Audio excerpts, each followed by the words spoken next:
a seasoned Christian statesman that have influenced so many people, that whom God has used you to touch so many lives around the world.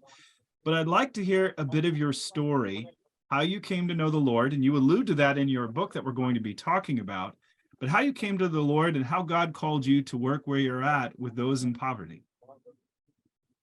Well, actually, my mother is a convert from Buddhism, and she was a very strong Christian who taught us. We have five of our siblings, all following the Lord now, 2 in full-time service.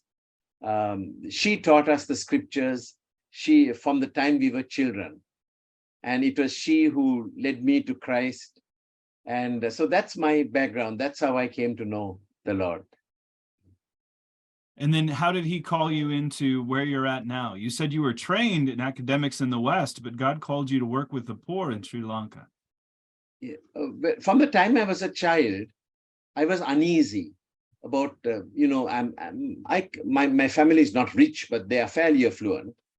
And, the fact that we had a nice house and things like that, whereas the poor were struggling so much. In fact, as a young teenager, sometimes I used to sleep on the floor, saying, I want to sleep the way the poor sleep, And so that God gave me a burden for that. My father also had a strong social conscience. He started World Vision in Sri Lanka. So he also was concerned for the poor. And I grew up, in my teens, I joined Youth for Christ. And I never left. When I finished my studies, they told me to take over the ministry. And I went there. And we were working mainly with middle-class, English-speaking, westernized youth. But God gave us a vision that now we have to go to the unreached. And a lot of the unreached in Sri Lanka were from poor backgrounds.